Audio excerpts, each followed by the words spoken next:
Benoist, and you're listening to Supergirl Radio.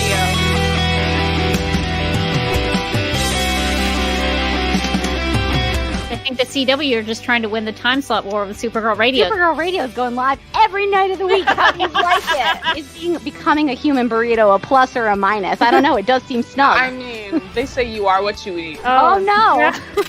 So I do a podcast called Supergirl Radio, and one of our segments is Lena Luthor, Boardroom or Ballroom. Because really? She looks like a boss in this coat.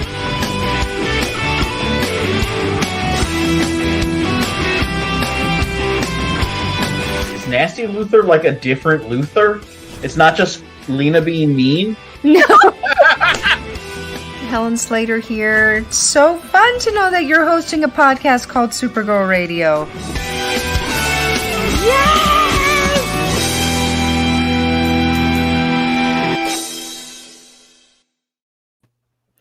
Welcome to Supergirl Radio, your source for all things related to the CW Supergirl TV series and the character of Kara Zor-El. My name is Rebecca Johnson. I'm Morgan Glennon. And for this episode of the podcast, we are live and wired with actress Olivia Nikkanen to chat about her career and her time playing young Alex Danvers on Supergirl. Welcome to Supergirl Radio, Olivia. Thank you so much for having me. I'm so excited. Well, we are so excited to talk to you. We love young Alex, and young Alex has been in quite a number of episodes on Supergirl, so we have lots to talk about. Yes, we do. Well, thank you for joining us. And if anybody has any questions for Olivia in the chat, feel free to drop them in there. We'll try to get to any of those questions if you have them. And I guess to get us started, Olivia, can you tell us a little bit about your origin story? On Supergirl Radio, we talk about comic book characters and origin stories. So what is your origin story? Where are you from, and how did you get into acting? Well, my origin story, I was born and raised in New York. The living room that I am speaking from is actually the living room that I was born and raised in. My mom grew up in this building. So 3 generations of my family have lived here. And I came to acting kind of by chance, really. Someone saw a photo of me when I was little on my mom's desk and thought that I was cute enough to model. So I started modeling as a child from like 5 to 10, and then it just kind of seamlessly transitioned into acting. And once I started taking acting classes and really getting a lay of the land with that, I was like, oh, this is fun. This is way better than what I thought it would be. So I've been wanting to do it ever since. And so when you go into acting and auditions, what do you look for when you want to get an audition or a role? What do you look for in a script or a character? I mean, usually when I'm auditioning for something and I get the email with the breakdown of the character or the script, I want to first make sure that the character is a full-dimensional human being, that she is represented in a way that I can find something, like find a way into the character. Empathy is a huge part of me as an actor, and so I want to be able to just understand where the character is coming from. And where the character is going in the story, and I want to make sure that I can tell it truthfully. And that was a huge thing with Alex too. When I got that part, I was like, oh, I can find a direct way into her, which was really something wonderful. I guess if we can take a second, do you have a way to restart the earbuds? Oh, yeah. I don't know if I don't know if the sound went out of them. How is this? Oh, that's much better. Much better. Yes. Yeah. Yes. Thank God. Did you hear any of that? Yes. It sounds better now. Yeah. Great. Okay. Perfect. Just far away sounding. Very far away. Understood. No, that's okay. So I guess that leads into Alex Danvers. So how did you come into that role? Did someone pass you a script? How did you find out that there was an audition for a young Alex, or did you even know that? Did you know going in that this was young Alex, or was it just an unnamed character and you were just reading a scene? Well, it was funny because when I was watching your interview with Bella, she kind of explained a huge part of it, which is it all happened very quickly. So I think when I first auditioned for Supergirl, I was auditioning for young Kara, and I did not think that I was right for it because I was like, I'm too old. I had just chopped my hair off. I remember I went into the audition room and I saw the casting directors and I was like, just so you know, like I can get extensions or I can dye my hair. Like I'm totally fine with that. Promise. I was just so nervous that I wasn't right for it. And we did one run through of the scenes. And I think after the first run through, they were like, hey, could you take a look at this? This is for young Alex. Would you mind just going into the other room for like 20 minutes, reading it, and whenever you're ready, coming back in and auditioning for young Alex? And I was like, yeah, sure. Okay. And so I read it and immediately I was like, oh, I understand this character. I understand this girl. And came back in, did the tape. The casting director seemed to like it. And the next day they told me they were flying me out to Canada the day after. Wow. It was all very quick. Yeah. And I met Bella the morning after that. So it was all in the time span of like 4 days that I found out about it. That really is wild that it's so quick. And I'm surprised. I'm surprised nobody pegged you for Alex right at the get-go. I know. I don't know if it was because my headshot, I had longer hair with lighter hair, and they were like, yeah, Kara. But the minute I walked in, I think they knew pretty quickly that was not going to be the case.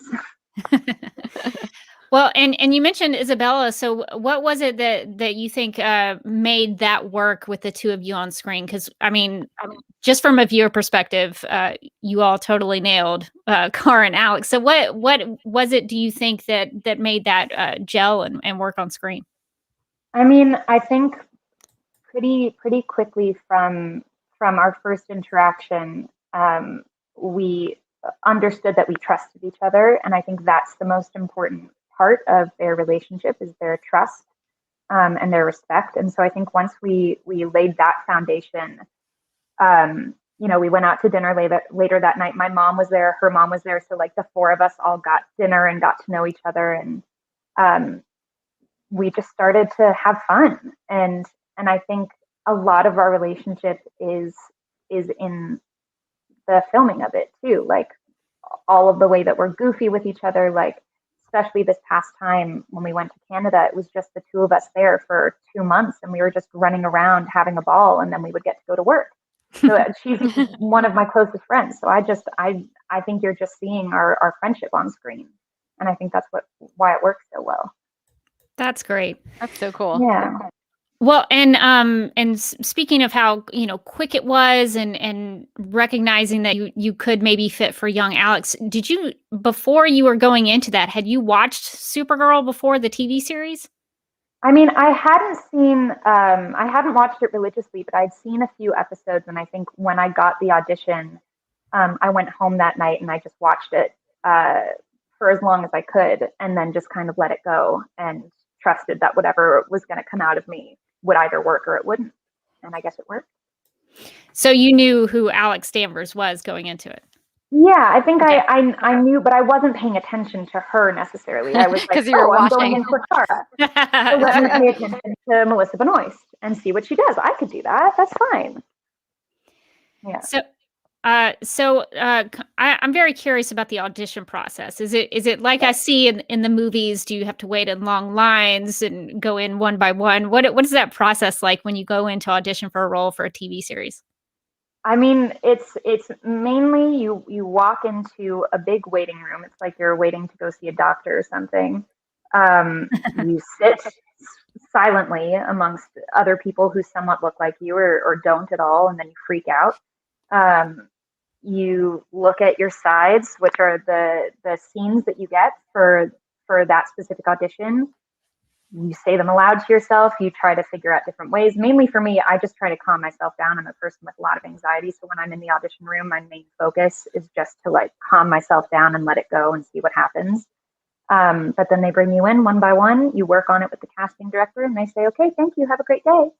And then you have to somehow forget about it. And even if you love the character so much, you just have to say, okay, that's all I could do. And then you leave. Yeah, I can imagine that being pretty intimidating and stressful. But But it sounds like it worked out for you with young Alex. So we're very glad about that.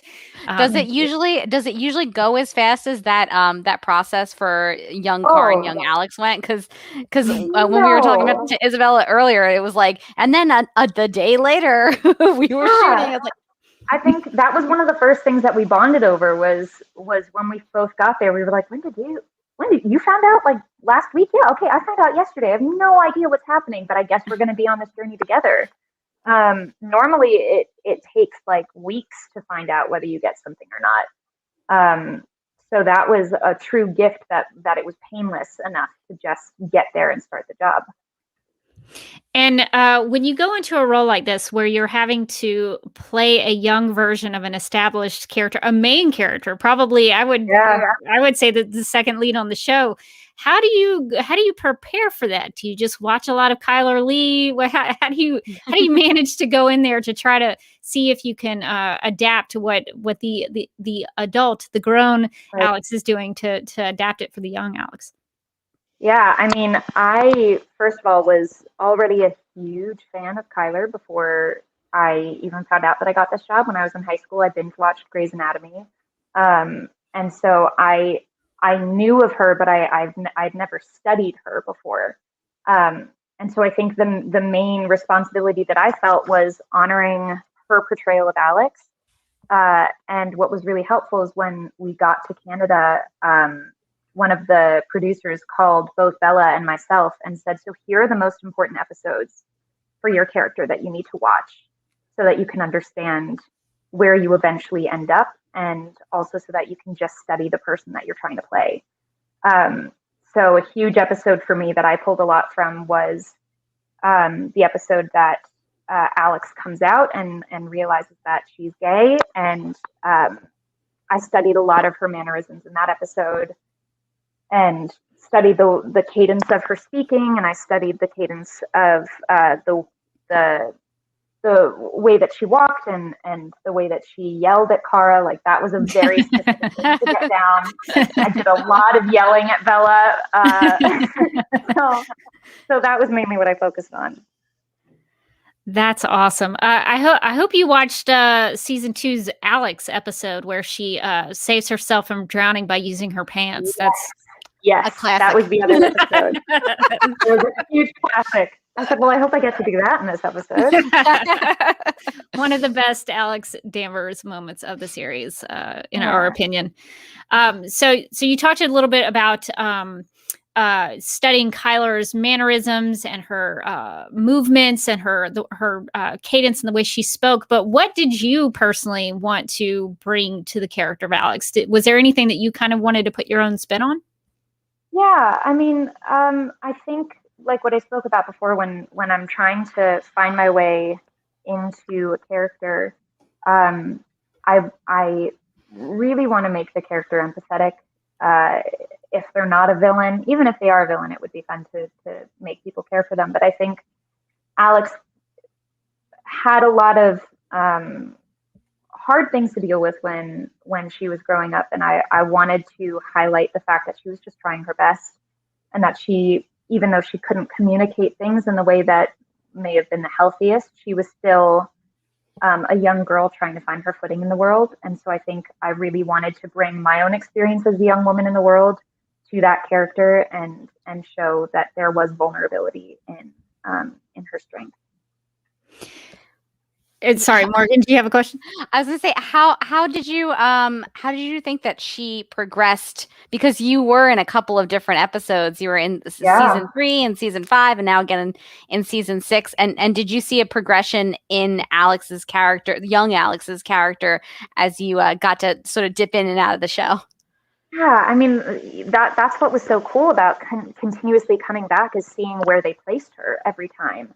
And I think what was so beautiful coming back for these 2 episodes is seeing how much more she trusted herself, and how much more she had come into her own. And I know her journey is never ending, and the journey that she takes between young Alex and adult Alex is huge. But I think she became a lot more grounded in her beliefs and in the way that she wanted to carry herself. And I thought that was really beautiful. And since we'll get to some specific episodes here, but I'm curious about since Alex is an original character, she didn't appear until the TV series. She's now sort of through a tie-in comic that was written by Sterling Gage. She appeared in some comics. So I don't know if you know, but Alex Danvers is in comic book form. So that's fantastic. I did not know this. definitely pick up the Adventures of Supergirl comic series because Alex Danvers is in there. But since Alex was an original character for the show, and the show gave Supergirl gave Kara a sister that she had not previously had in her entire history of the character. What do you think that Alex brings to the story of Supergirl? What do you think that brings to Kara? I mean, I think the Danvers sister relationship is the heart of Supergirl. That's what I feel so proud to represent. And so I think that Alex brings something to fight for Supergirl specifically. I think that it brings her, for lack of better words, like back down to earth. I think she grounds her a lot, and I think she's one half of the crux of the whole show. And I don't know if that heart would be as present if Alex weren't there. All right, so let's get into the actual episodes themselves that you appeared in. So your first appearance was in Midvale, which is a fan favorite episode of the series. Everybody loves Midvale. So do you have any specific memories that stick out to you as memorable about your time on set, about playing the character? What stood out to you about Midvale? Midvale was so special for so many reasons. I think one of the main reasons was the fact that I was going through it with Bella, and we just created a really tight bond while we were there. And I think one of my favorite moments was when we got to film the green screen. I had never done, I'm just going to hold my ears like this. I had never done green screen before. And so being able to go through a ridiculous, like you're in a harness, and then you have to pull jeans over that harness, but you have to cut through the jeans so that the harness can attach to the wires. So you're just like pancaked in to this rig. And I was sandwiched into Bella, who was also pancaked in. So we were just like sweaty messes the whole time, laughing so hard at just trying to figure out and orient ourselves. And the end product was so cool to see, just the camera swooshing down and looking up and really feeling, even though I wasn't a superhero, understanding the superhero experience was my favorite thing. And that was the last day that we filmed. So that was a really important part to me. Yeah, Alex got to fly a little bit, which was cool. Yeah. It was really cool. There's also a moment that you have in that episode that's one of my favorite Alex moments, because it's right where Sheriff Collins thinks he has Alex, and Alex is like, I have somebody who's going to come for me. That kind of moment, and it's a really good sister moment there. Okay, so the next time you came onto the show was actually the end of season 4 in the episode where Alex regains her memories in Red Dawn, which I believe was the penultimate episode of season 4. We like to use the word penultimate. It sounds penultimate is a great word. Isn't it a fancy word? We love penultimate. It's a fancy word. You have to say it as much as you can. If you can throw it in, you got to throw it in. I will try to throw it in for the rest of this time.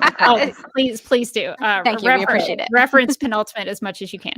But there's a little moment in there where Alex, I guess, is trying to sort of coach Kara how to clap, and there's a little moment in there where they talk about college and everything. So, did you have any memories, good memories of that? It's a quick little scene, but do you have any thoughts about that? I mean, that was so in the penultimate episode. That was any time we get asked back to Supergirl, it's always such a gift, because we never know if and when we're coming back. And it had been such a long time since that first episode. And this just came out of the blue where they said, we want you to come back for these little vignettes and this one beautiful scene. And I just, what I remember honestly is just feeling so happy to be back in Alex's shoes and in a really lighthearted scene, because that last episode was a lot of fighting and a lot of making up. And this one was just a beautiful little moment between the sisters. And all of the moments in that episode were just, we just got to express our love for each other. And so that was really beautiful. Can I ask you, well, I guess this isn't too controversial, but what did you think about Alex losing her memories in season 4? That was a big storyline that she does it to protect Kara. So I know you weren't part of that. Really, that was more that was the adult Alex. But what are your thoughts on that? I think I have such strong feelings about Alex's length to go protect her sister and vice versa. I hate that she had to forget her, but I think her sacrifices are so commendable. And it's painful for me to see her forget that huge part of her sister's life. But that's why I was so happy that I got to represent all of the memories coming back. So I'm happy that I got to be part of that. Yeah, that was it was nice the way they did that in Red Dawn, where the clap, sort of the super clap, sort of jolted something in Alex. So I think it was a good way to do that. So I guess that sort of leads into my next question. As sort of a recurring character, do you follow the show as it goes along, even when you're not in those episodes? Do you sort of keep up with the storyline, and so that if you do get called back, you can just hop back in? I mean, I think what happens, because I love the show so much, anytime that we do get called back, I use that as an excuse to just start watching the show again and being able to jump back into the world and say, okay, so where is she now? Why is this flashback important in this point in time? Who's a part of her world? Like, what parallels can I draw from the past and the present? It's homework, but it's also just fun to see where the character is. Yeah, that's not too bad of homework. Watching Supergirl. I think not at all. Yeah, I think you can handle it. Yeah, I can do that. I think it's great. So after that appearance in season 4, you did come back in season 5, and we do have a question from the chat. Claudia says, "Were you really surprised when the showrunners approached you to reprise your role as young Alex for Alice in Wonderland in season 5? And how was the set vibe in season 5 versus season 3? Was there a difference in seasons?" This is a wonderful question. I am always surprised when they bring me back. I never expect to come back, so I'm always extremely grateful when they ask me to come back. And even more so, I was surprised that this episode was going to be with Kyler. I was freaked out because I had only met her very briefly in the makeup trailer once, I think, when we were filming Midvale. And so this time around, I actually got a chance to talk to her and get to know her and talk to all of the other main characters at the time. And I think that was the main difference, is that this time I was part of the present instead of the past. So I had to kind of reacclimate myself because every time I come back, I was so used to being with Bella. But it was really special.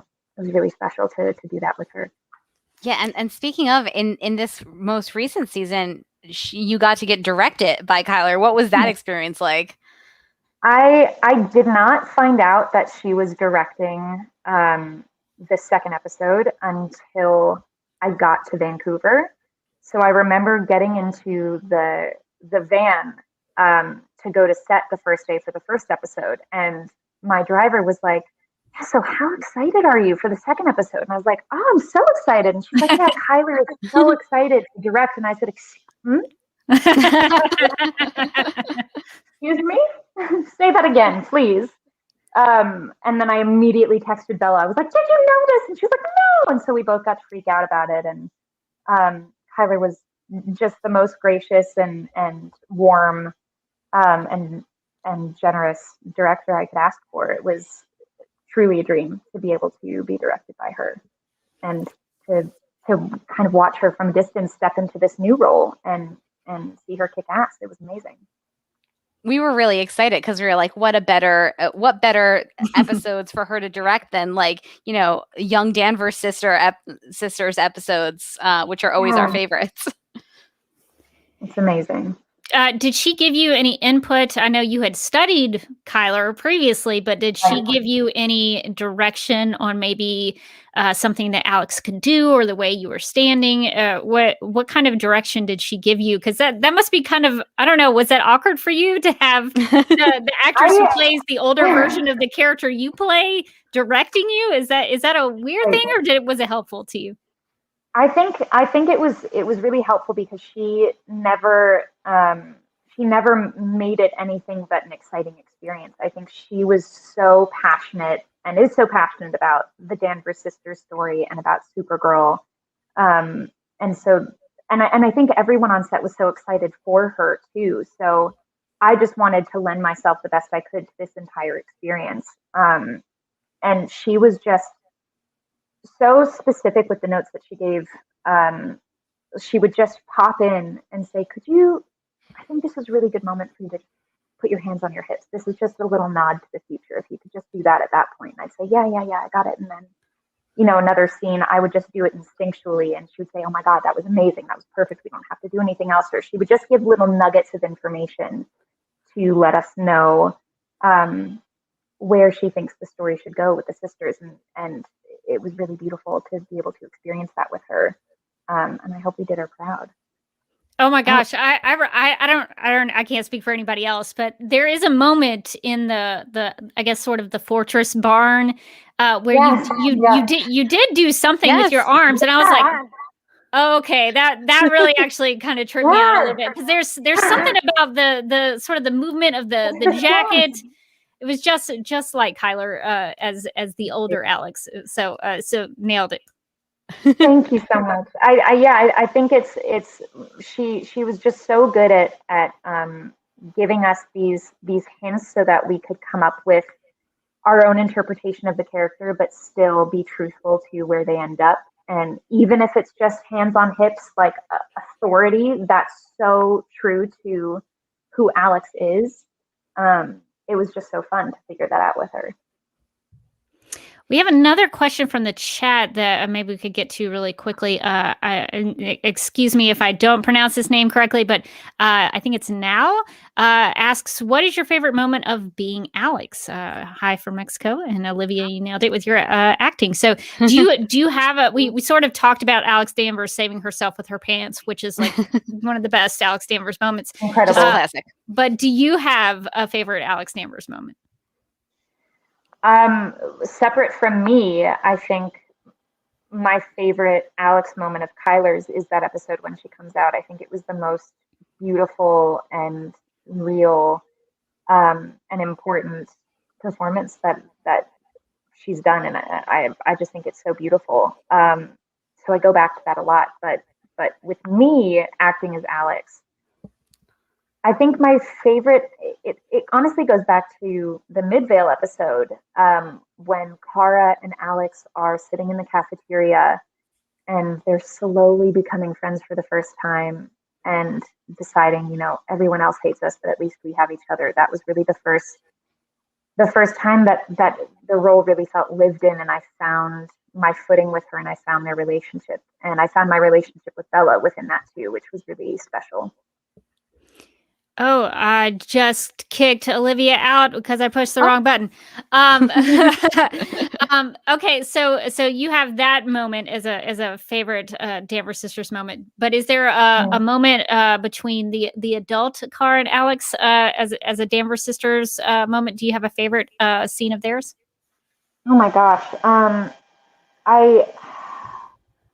my favorite, I don't know why I always go back to moments when they're sitting on the couch, like eating dumplings or just holding each other. Like there's something about it that just feels so beautiful and so indicative of the relationship that Melissa and Kyler have created with each other.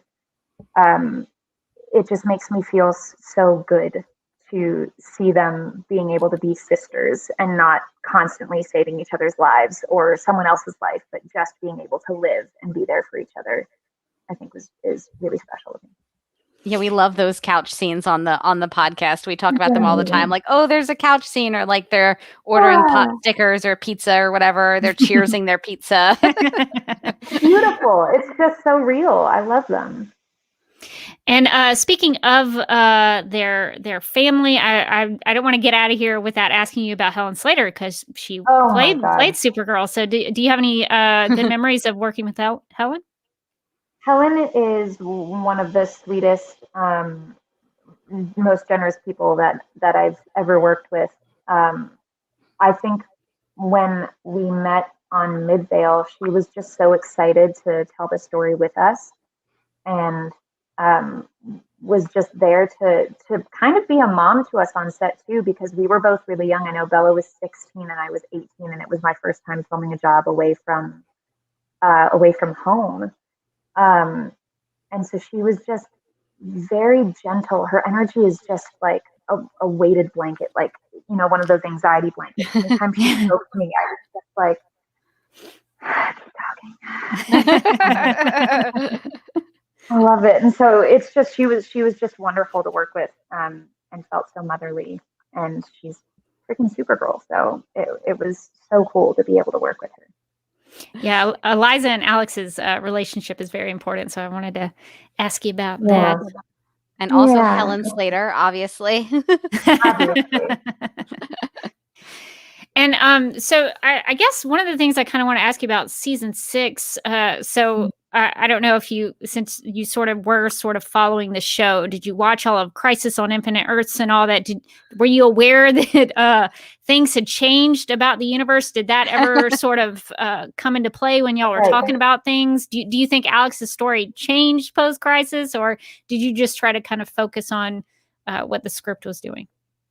I think for my purpose, I wanted to not get too involved with what was happening in the future. I wanted to make sure that I understood where she was in life, just, even like relationship wise, or where she was in her self-confidence and her relationship with her sister. But when we do the flashbacks, I think it's really important for me to just map out what has happened from the last time I was there to this point, because the past isn't changing that much, except for Kenny Lee being alive and how that affects all of the relationships with her sister and her mom and her dad and all of this stuff. So I just want to honor the past as much as I can to better serve the future. Yeah, because there was a lot of timey-wimey time travel stuff in there. You got to kind of... I am so glad that I did not have Bella's role to travel back in time and try to figure out where I was in the episode. All I knew was I came in and I was confused. And that was all that Alex needed to do at that point. It was good to me. You could just really go with it. You could be method with it. I could be very method, and I could just say, "Why are you wearing this? I genuinely don't know." Well, and a lot of fans have been wanting to see maybe a Midvale spinoff series. Everybody's been loving you and Bella as the young Kara and Alex. So if there was a chance, let's say the CW heard our pleas for a spinoff, what would you want to explore with young Alex? If you could keep that going, where would you want to take her? Oh, man. I mean, I think the jump between young Alex and adult Alex is there's so much to explore between that. And I know when we first meet Alex at the beginning of the series, you've seen that she's kind of gone off the deep end a little bit at certain points and has to find her way back to herself. So I would really just love to explore how and why that happened, and her struggles with her sexuality are really important for me to dive into.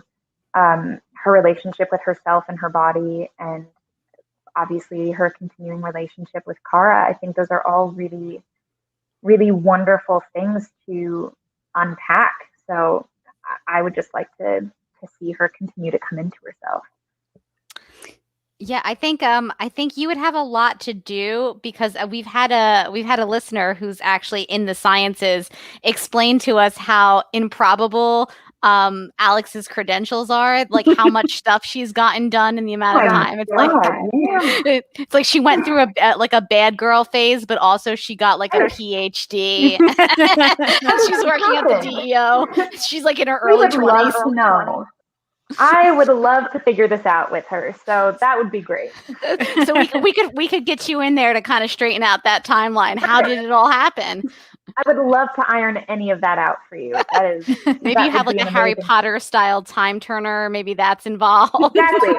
Just to get all of the work done in a timely fashion to get to the DEO. Exactly.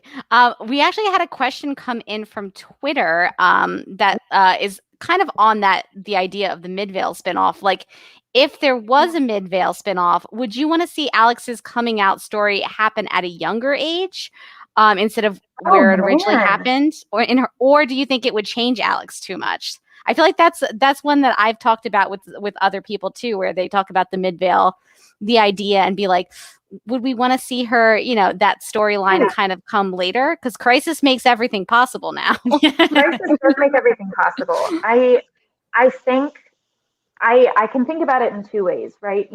If we keep it with Alex coming out as an adult, then we have so much time to see her trial and error in very small ways. I think there's so much inner turmoil that happens with not understanding your sexuality, not understanding anything about yourself. I think there's so much to explore with that. So I would be completely fine with not having a coming out story and honoring where it is in her timeline. But if we decided to have a coming out story earlier because of all of the time changes, I think that would be really powerful too, because especially in this day and age,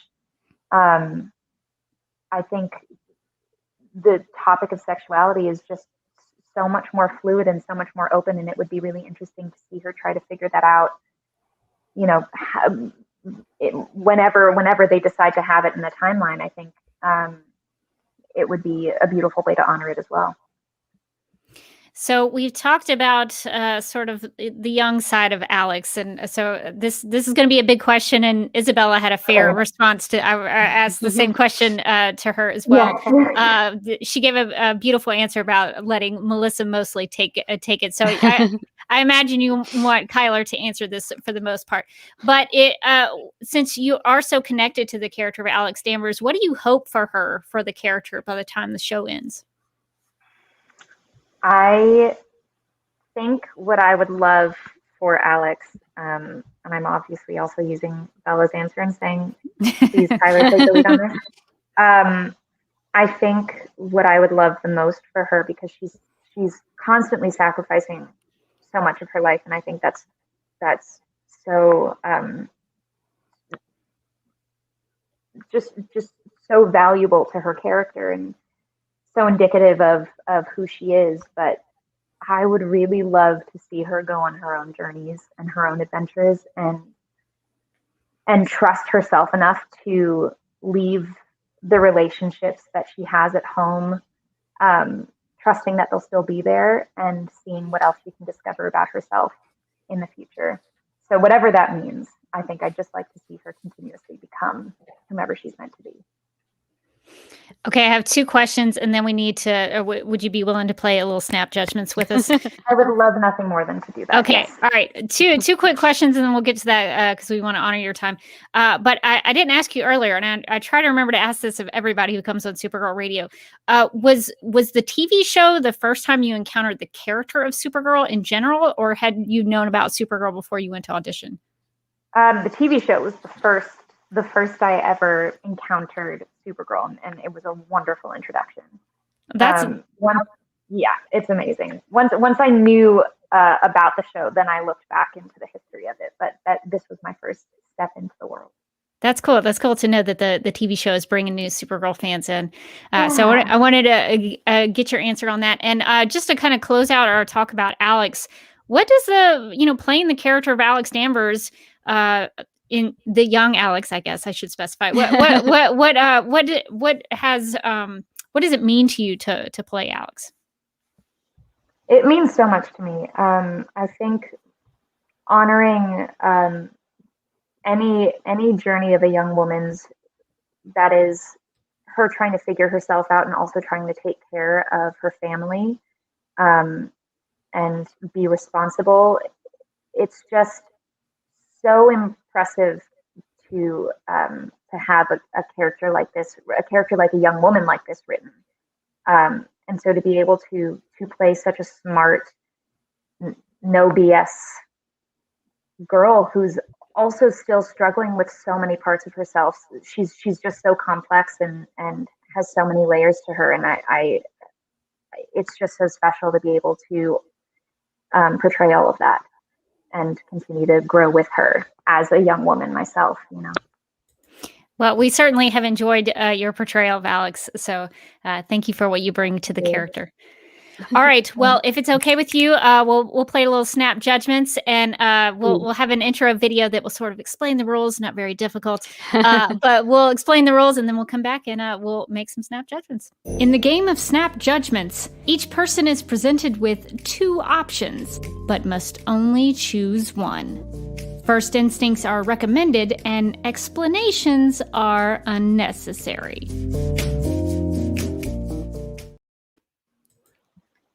Okay, so our first snap judgment is, would you rather be able to do calculus at age 4 like Kara, or remember historical facts like Alex? Oh boy. Oh, I would love to do calculus, but I think I'm going to say historical facts.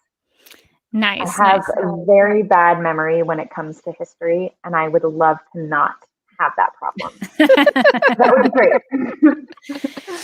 Wanted to get your input on that since we asked Bella the same question. I'm still going with calculus because I'm very bad at math. I feel like I'm gonna change I think I went with calculus before, but I'm gonna wild card it because because I do a podcast called Legends of Tomorrow where they do a lot of historical facts, which a lot of the times I know nothing about, and it would be nice to not have to always just read straight from a Wikipedia page, like history.com.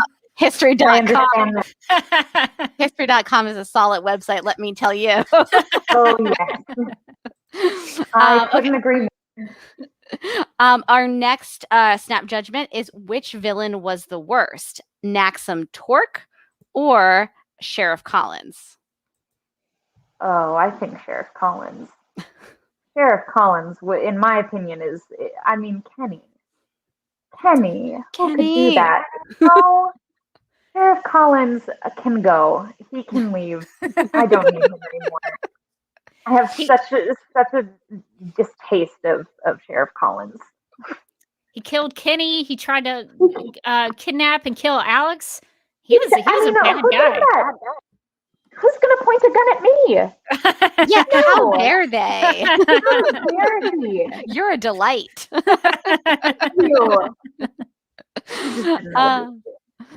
So our last snap judgment is, now this one is a tough one. Which Alex Danvers moment is more awesome? Not drowning because she used her pants as a flotation device, or jumping backwards off the DEO balcony, trusting that Supergirl is going to save her. Both power moves. Badass moves. I think I'm going to say pants because who would think of that is my thing. Who would come up with that? I certainly would never. And the building is obviously insane and so cool, but I think I have to go with pants on this one. Well, I think that's where all that science that she studied came into play. It finally paid off. Absolutely paid off. I would love to have some of that. Yeah, I'm definitely going to go with pants too, because I still reference it like 4 years later. I'm like, remember that time she saved herself with her own pants? That was so cool. I'm going to disagree with both of you. I'm going to say jumping backwards off the balcony, shooting a gun at the same time. I mean, when you have a gun in there, it's I understand. That's true. There's just too many cool Alex moments, I think, is the problem. There are way too many. I don't know what we're going to do about it. We could talk about awesome Alex moments all night because there's too many of them. All right. Well, I think that's going to do it for Snap Judgments. So we'll wrap up Snap Judgments, and then we'll say goodbye to Olivia and see what she's up to next. And so if you'll hang out with us for just a second, and we'll be right back. No judgments on your Snap Judgments. All right, I think that is going to do it for our time with Olivia Nikkanen. Did I say that right? I want to make sure. You said it beautifully. Oh, yeah. Good. I always want to make sure I say names correctly. So thank you. I was going to say, Olivia, we've had a couple of questions in the chat about The Society, the show that you're on Netflix. Do you know if there's like any plans for another home? Or are you how optimistic are you about it? I mean, firstly, I am so grateful for all the love that Society got. The fans were so amazing, and to be a part of not only the Supergirl fandom but also the Society fandom is just a dream come true. That being said, I have absolutely no idea what is happening with the plans of this show. As much as I love it and as much as I want the story to be told, as of right now, it probably is not going to happen. But there's always hope somewhere. I hope in the future. Is there anything that people should be looking out for with you that you're looking to do next? What's coming up for you? Right now, my brother and I are actually about to go into production on a short film together. So that's going to be out sometime, hopefully this year, next year. We're going to film it in about a week. So that's going to be really exciting. That's really cool. Are you acting in it, or do you have another role?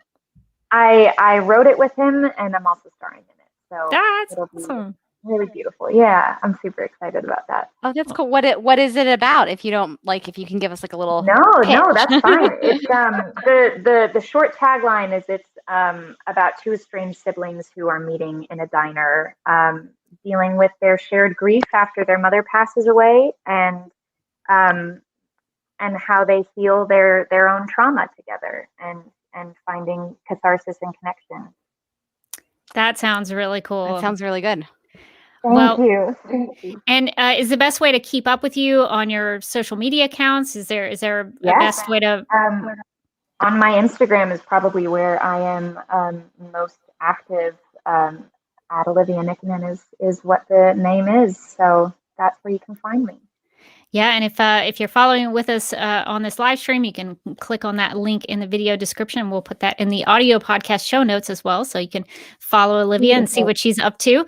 Well, Olivia, thank you so much for spending some time with us for this episode of Supergirl Radio and helping us sort of document your adventures. We really appreciate your time, but also for your contribution to the Supergirl mythology. You're now part of Supergirl's history, so thank you for contributing to it. Thank you so much. I'm so happy that I could join you guys, and thank you for all the wonderful things that you said. Well, it's all true. Well deserved, yes. Well deserved and true. All right. Well, Olivia, we'll say goodbye to you. And then if you are watching and you want to get into some news with Supergirl Radio, we're going to be digging into that. So hang in there with us. But we'll say goodbye to Olivia now, and we're going to get to some plugs. If you'd like to contact Supergirl Radio, you can post a comment on our website at supergirlradio.com. You can email us at supergirlradio@gmail.com. If you'd like to leave us a voicemail, you can call us at 678-718-7252. You can like us on Facebook and follow us on Twitter and Instagram, all at Supergirl Radio. You can listen to us on Apple Podcasts, Stitcher, iHeartRadio, Google Podcasts, Radio Public, Podchaser, and Spotify, where we also have a Spotify playlist that includes music featured on and inspired by the CW's Supergirl TV series. We are listed on DC's fan page, which you can find at dccomics.com/DC-fans. If you like what we do, we encourage you to give us a rating and write us a review on Apple Podcasts. If you enjoy our Supergirl Radio live streams, make sure to subscribe to the DC TV Podcast YouTube channel and hit that notification bell to get notified when we go live and wired. DC TV Podcast also has a TeePublic store, so if you're in need of new DC TV related t-shirts, tank tops, sweatshirts, onesies, mugs, notebooks, pillows, or stickers, go to supergirlradio.com and click on the TeePublic store link at the top of the page. Supergirl Radio, Superman and Lois Radio, The Flash Podcast, and Legends of Tomorrow Podcast, Blacklight and Podcast, Bad Woman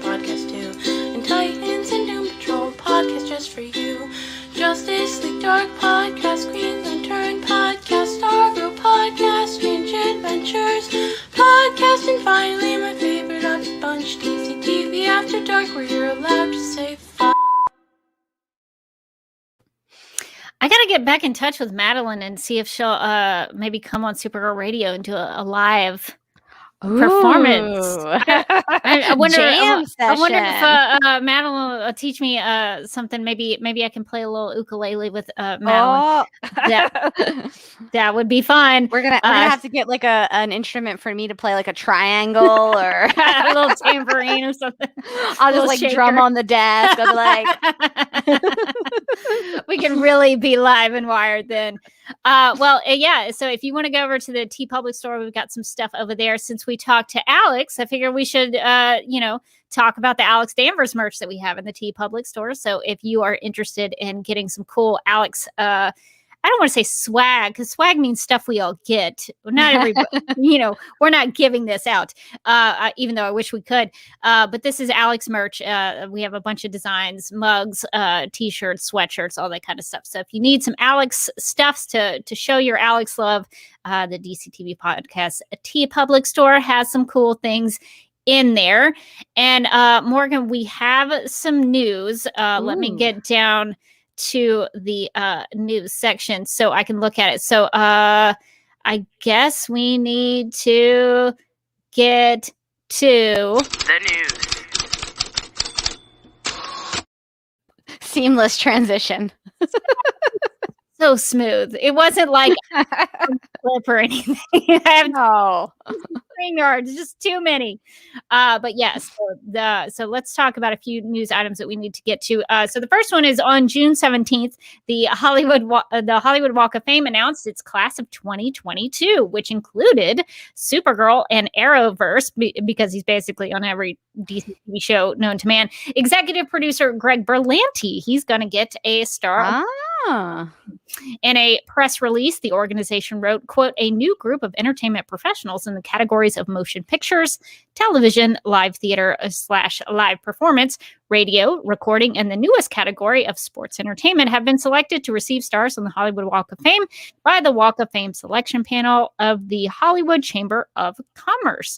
These honorees were chosen from among hundreds of nominations to the committee, unquote. Ooh. Congratulations to Greg Berlanti. That's a big deal out there in Hollywood land, and so well-deserved, I think. Good job, Greg Berlanti. Can I tell you, if I ever had my star on the Hollywood Walk of Fame, I would be, you wouldn't be able to be friends with me anymore. I would be like, did you see my star? Just visiting my star all the time, like taking pictures, like kind of next to my star with like my hand under my chin, like, oh, what, this whole thing? I imagine Morgan with those, because I have some glasses, like some big sunglasses, like those really big ones that go all, like just. I would stand right next to my star, and I'd have the big sunglasses, and I'd have like a hat, and I'd just yell, "Please, no photos." See, I imagine you as sort of a Jenna Maroney type who would be like wanting people to take photos with you. I would, as I would point down at the star, I would yell, "No photos, please, please." Morgan would be just obnoxious if she had that on. Rebecca would just like start like blocking my calls. I can't with her anymore. That star changed her. That's what she'd say. But good for Greg Berlanti for not letting that get to his head. Or has he? We'll find out soon. But yeah, he's executive produced a lot of shows, not even just in the DC world, but he's done a lot of television work. Listen, I still have affection for him forever would. Forever, but forever would, the television show, because that was a classic show. Yeah, so congrats to Greg Berlanti, a star, well deserved, and we'll have to, next time we go to LA, we'll have to take an obnoxious picture. Berlanti star. Okay. In a tweet from June 15th, Superman and Lois writer, known as @BitterScriptReader on Twitter, mentioned that Kara was off limits to the show. So somebody asked the BitterScriptReader on Twitter, said this was from @super_clownery. Solid Twitter name. Love it. Love it, live it. Not trying to be rude, but I'm generally curious. Batwoman mentioned Kara this season. The Flash mentioned Smallville, and I'm pretty sure Black Lightning mentioned The Flash. There wasn't a way to name drop Kara or anyone else without spoiling. So BitterScript Reader replied, we didn't know the other shows were doing that. Since Kara was off limits to us, we didn't really have any reason to mention her. I fear if we did, we'd have a different set of fans mad at us for teasing a team up we couldn't do. So, interesting. Is it just me, or do you wish that they would just come out and say, we don't want to acknowledge the character of Super? Like, I wish they would just say it, and then it would just be over. I feel like based on that response, like they had a conversation at one point where they were like, if we mention Kara, people are going to want there to be a crossover, but we can't do a crossover this year. So what if we just pretend like she doesn't exist in this universe? We're just going to erase her entirely. We don't want people to think we're doing a crossover. And it's like, that's not what anyone wants. You could just say a crossover is not happening this year and then acknowledge that she exists in your Superman show since she is Supergirl. The very least they could do is show her boots. that honestly, that's all I want. That's all I want. There should just be a pair of Supergirl boots that fly by at some point. Maybe she's unconscious somewhere. Maybe she's on a medical table. I'd be okay with that. But maybe the camera never ever pans up, and that's okay. So listen, Supergirl fans, we not only expect that, we kind of want it. So you're fine. Yeah, I want to change this background just because we went from a 3-shot to a 2-shot. Gotta be real particular. Yeah, so I don't know. Superman and Lois has been great. I mean, honestly, it's been a really good show. The Supergirl aspect of it is kind of driving me nuts a little bit. I definitely, Morgan, want you to catch up on the season because some wacky stuff, some shenanigans have happened that I really want your take on. So at some point, we need to get back to that. We have a comment in here that says in episode 11, Morgan Edge's evil dad seemed like he was about to mention her and then stopped himself. I'm going to have to go back and watch that. I didn't catch that, so I'll have to go back and look directly for that. No, but I have to catch up. Whenever Rebecca is like, stuff is happening, I know that stuff is happening. And I honestly have to see if my take on Lana Lang in like the pilot, that she was like just like teetering on the edge of a Real Housewife kind of debacle, is she wearing more animal prints? Is there fur collars? Does she just start walking around with a martini at some point during the season? That's what I want for her. That's what I wish for her. You know, like I hope she dances. Like I hope she just starts like carrying around like a flask, but like it has her own face on it. Like it's her lifestyle brand she's trying to launch, and she's like, I call it Lana ! Point. There is something very specific that happens to Lana in one of these episodes towards I guess it's after the mid of the season. I forget which episode it's in. It lasts for an episode, but there's a Morgan Glennon perspective that I really want to have during that episode specifically. So I feel like what we're gonna have to do is I'm gonna have to catch up, and we're gonna have to do like a special report, Superman and Lois special report. I want that episode. So I need your perspective on Superman and Lois. So please, I don't want to assign you homework, even though I do all the time, but I really need that perspective, because when I'm watching it, I'm like, oh, what would Morgan think about this? I need to know. So Superman and Lois has a lot of kooky things that have happened. So whenever you have time, just whenever. It's on the list. I continued to DVR it My DVR has just continued to pile up for Superman and Lois episodes, so I'm ready at any time now. I just think when you get to that Lana moment, I think you'll know. I think you'll see that episode and you're going to be like, I think this is the episode Rebecca was talking about. So I can't wait for you to get there. I'm excited. I'm excited. I don't want to hype it up too much, but it just. I can't wait. I can't wait until Lana launches her own line of like skinny girl margaritas. Oh, what a missed opportunity. Okay, well, this last bit of news is more so Supergirl Radio centric, and maybe not something that other Supergirl podcasts would cover. But this is something that's really specific. But this is the hard-hitting news that we're not afraid to take on, okay? We're not afraid to take on the tough, controversial topics. Rebecca, let's get into this news. So, in our last bit of news, according to Deadline.com, quote, Judith Light will star as Blanche, I think, Knopf, co-founder of the Knopf Publishing House. Knopf, who was married to publishing giant Alfred A. Knopf, is widely credited with bringing in Childs, Julia Childs, hugely successful Mastering the Art of French Cooking book. Knopf worked with a swath of top writers during her career, including Sigmund Freud, Albert Camus, John Updike, and Raymond Chandler, as well as Julia Child. HBO Max picked up to series Julia in January after ordering a pilot. The 8-episode series sees Happy Valley star Sarah Lancaster play Child, with David Hyde Pierce as her husband, Paul. The series is currently in production, unquote. So I thought we should really address this. Because I have a sense that maybe we're not going to get Judith Light in the final season of Supergirl, and I'm a little heartbroken about it. I love and light to Judith Light.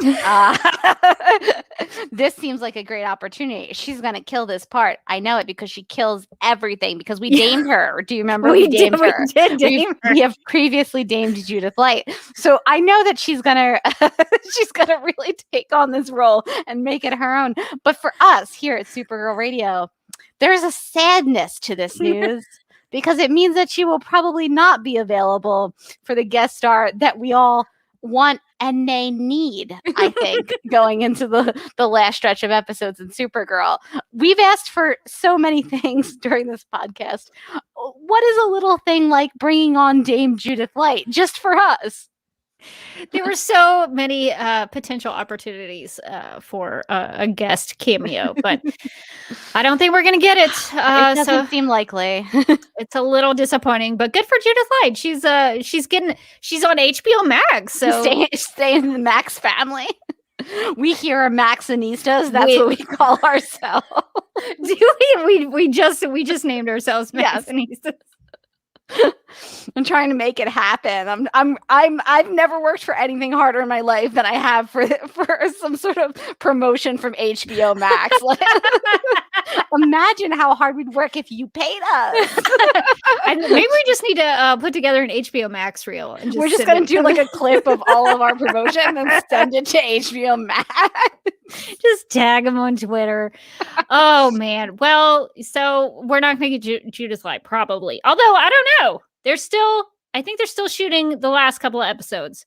I mean, where there is a will is all I'm saying is that there is a way. I'm not giving up complete hope, but this commitment to this other TV show seems to really nail that in, I guess, the coffin, as they say. So, but you know what? Good for Judith. Good for Dame Judith Light. I also love that you found this news, because like a part of me wants to think that you have like a Google News alert for Judith Light. Just in case. What is Judith Light doing?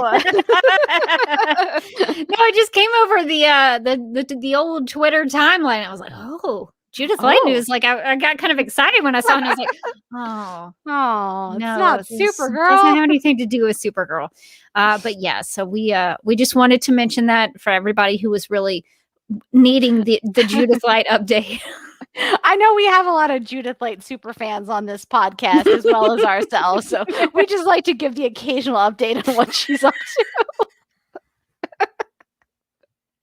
The other Supergirl podcast, they don't have the Judith Light segments, do they? The Judith Light content is exclusive to Supergirl Radio.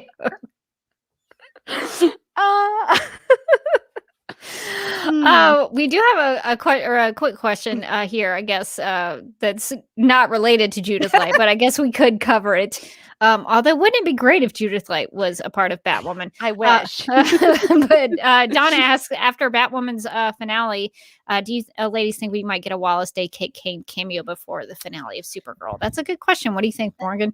It's a good question. I get the impression the answer is no, because I just feel like they kind of have Supergirl off in their own sort of it feels like all the shows were very like, because of COVID, kind of off in their own spheres this season. And I think next season, unfortunately for Supergirl, I think that there'll be a crossover again and they'll have some overlap with the shows. I think this season it's probably not looking good. I could be wrong though. I've been wrong before. I was wrong about Judith Light finally coming on the show. That's still so upsetting. I don't want to go back to that, but it's just upsetting because we're not going to get that Dallas bingo. No, we're so close. We had so many characters already. Why couldn't we just go the extra mile? I think in terms of this is a good question though. I think from Donna, because I don't want to put too many expectations on the end of the show, like the final season, because I just want to see what they do with it. But I do wish that they would be able to honor some of those relationships even a little bit, like Kara's friendship with Barry or Kara's friendship with Kate. Those were big, important. I mean, those were friendships she had outside of the show, which I always thought was really important because, Kara was always interacting with the same group of people, which is fine, but it was kind of refreshing for her to have these friends in these other cities and these other superhero friends. And so that was always a lot of fun for me. And I liked her dynamic with Kate, even though it was played by Ruby Rose then. I would love to see that honored in some way, even if it's just like an off-screen mention or, some little headline in some sort of Catco article she writes or, something to honor those dynamics would be nice. Yeah, I would love to see Barry specifically or Kate in the kind of just drop by for a second before the Supergirl ends to kind of, to honor those relationships. Especially, I think those are the two biggest relationships for Kara is definitely Barry and then that sort of friendship that she was establishing with Kate Kane. It would be great to see them stop by before the show ends. But I don't know. I hope that COVID didn't sort of ruin that for us, but I kind of suspect it maybe has. The only other relationship would be with Superman, but we know that's not going to happen. So come now. No. So we're not going to put our hopes on that, but maybe we could get something with, Barry and Kate, but I don't know. I don't want to put any expectations on the final episodes of the season, but I just think it would be a nice gesture if they did honor those relationships somehow. All right. Well, let's get to wrapping up this live stream. We want to thank our Legion of Super Sponsors, our Patreon supporters, Michael, Sam, Anne-Marie, Grout, Yvonne, Quinn, Jessica, Nicola, Leslie, Abby, Irmgard, Miriam, Cherie, Donna, Nicole, Lizeth, Deb, Susan, Naomi, and V. Brewster. Thank you all for supporting the podcast and kind of keeping the lights on around here. We do have a couple of monthly membership levels. If you would like to get some exclusive bonus Supergirl Radio material, you get your regular free Supergirl Radio shenanigans every week, but the Patreon is just a little bit extra. If you want something from Morgan and me, you can go to patreon.com/Supergirl Radio, and we definitely appreciate everybody's support. Yeah. And as a reminder, we're still running our flat Supergirl photography contest because that runs until the end of Supergirl. And that is still kind of TBD, question mark. So you have some time, but not an infinite amount of time. but we don't know how much time. So you can still enter the contest. And to do that, you just download and print flat Supergirl, the image of her. You can find that image in the video description of this live stream, in the show notes of the audio podcast, or on the right side of supergirlradio.com. And then you just cut out Supergirl and you attach her to a popsicle stick or a pen or a pencil. And then you just take Supergirl with you on your personal journeys, emotional and physical, and take a selfie. Or just take a picture of her out in the world. Maybe you don't want to be involved in Supergirl's journey at all. Maybe it's like, no, Supergirl, you do you. But you need to take a picture because that's kind of the whole point. But so take Supergirl somewhere fun and take a picture and then post that picture to Twitter, Instagram, or Facebook, and make sure you tag at Supergirl Radio and use the hashtag Supergirl Adventures. And then we just want to see what she gets up to out there. Does she come alive like the toys in Toy Story? I feel like she definitely does. You're gonna want to watch out when you pack her. If you're going on a little vacation, pack her, but pack her gentle, okay? Because she might burst free. She's been known to do that through elevators. So yeah, so we've gotten some good submissions here recently. So we've had some people take their Supergirls with them places. So that's definitely something that I'm going to have to consider doing for the 4th of July. I think the 4th of July here in the United States, that might be a good flat Supergirl opportunity for barbecues. If you're in Canada, Canada Day's right around the corner. True. Supergirl loves Canada. Celebrate the holidays. Have a Supergirl, flat Supergirl celebrate the holiday with you. I think that's a good opportunity. I'm gonna have to do that myself. So we'll have to check in with Flat Supergirl and see what she did over the holiday weekend. See what kind of stuff. See what shenanigans she got up. Well, if you want to keep up with me, you can follow me at the Derby Kid. That's I'll probably be posting some pictures of my shenanigans coming up over there. If you want to follow me there, you can also subscribe to my personal YouTube channel at youtube.com/duckmilkpride. You should subscribe to that YouTube channel, and you should subscribe. Lots of S's there. To the DCTV podcast YouTube channel. If you're not already subscribed, it's a great way to keep up with us. But specifically for my personal YouTube channel, I am doing live streams every Sunday, except for this week because it's a holiday weekend. But every Sunday at 4 p.m. Eastern, I'll be reading some Rotten Tomatoes negative reviews of Batman v Superman because I guess I don't like myself. I guess is the thing. You're like, what's the thing I would really not enjoy doing? And let me commit to it really hard for a long period of time. So I'll be doing that for almost a year. Oh, God. Rebecca, should we talk about this? I have issues. No, I'll be kind of going through those reviews because it is eye opening when you actually read these things to see what the commonalities are. See what did anyone have a different point of view than these people? It's very interesting. I think so anyway. So if you're interested in that, you can come hang out with me on my personal YouTube channel and we can read those reviews together. It's actually I'm sort of playing it up as sort of a negative experience, but it's actually pretty fun, and I'm learning a lot about what I think about reviewing things and how I can be a better reviewer and consumer of media and film. So I think it's very beneficial to everybody involved, specifically myself. So if you want to come and hang out with me, you can come over to the Duck Milk Pride YouTube channel on Sundays at 4 p.m. Eastern. Very cool. You can follow me on Twitter and Instagram. I'm at Mojotastic. You can also find me on DCTV After Dark.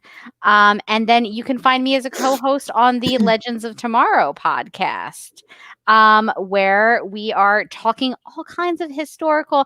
I had to look something up on Wikipedia and basically just read off the Wikipedia page. But now I know things about the Wild West because the last episode of Legends happened in the Wild West. And so I found out about a character, a real life person named Bass Reeves. Fun fact, Rebecca, did you know that in the episode of Legends of Tomorrow that included Bass Reeves, it was the actor who played Diggle. He played Bass Reeves. He just put on a giant mustache. The mustache was not what I would call fully adhered to his face, and he was like, good enough. And so nobody thought he looked like Diggle? Did they make mention of it? It was an amazing choice. So I don't want to give away Legends of Tomorrow, but Sarah turns at one point and looks over and goes, dig? And he's like, yeah, I dig. And I was like, this is maybe the best dialogue of anything I've ever seen. But also I was like, I don't even think that was like a Western colloquialism. Like, oh, can you dig it? Like, that's not a thing that was. they would have thought about actual digging back then. It was really funny. And then it just never mentioned again.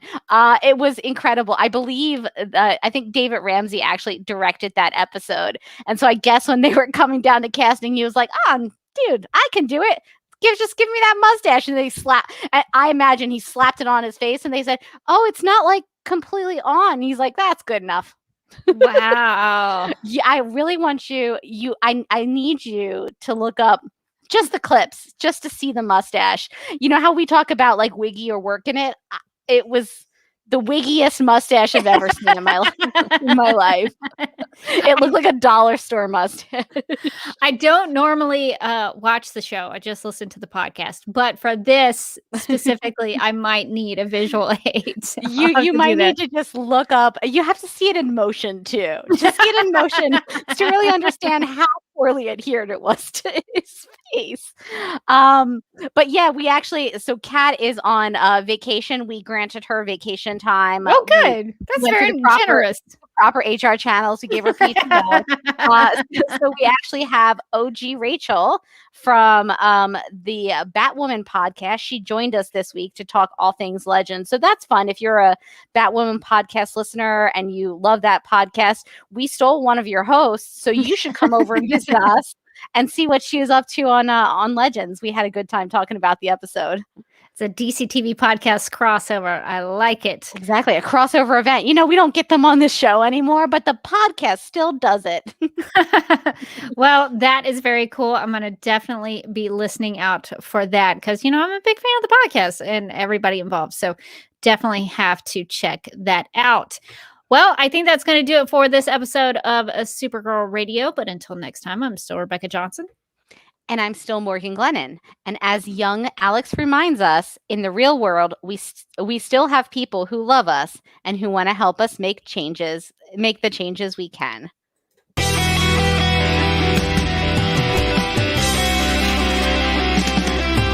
I think the CW are just trying to win the time slot war with Supergirl Radio. Supergirl Radio is going live every night of the week. How do you like that? Is becoming a human burrito a plus or a minus? I don't know. It does seem snug. I mean, they say you are what you eat. Oh no. So I do a podcast called Supergirl Radio, and one of our segments is Lena Luthor, Boardroom or Ballroom. Because she looks like a boss in this coat.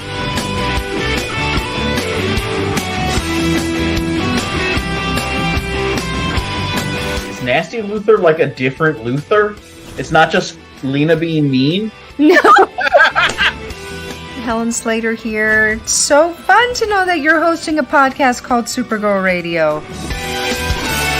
Yeah!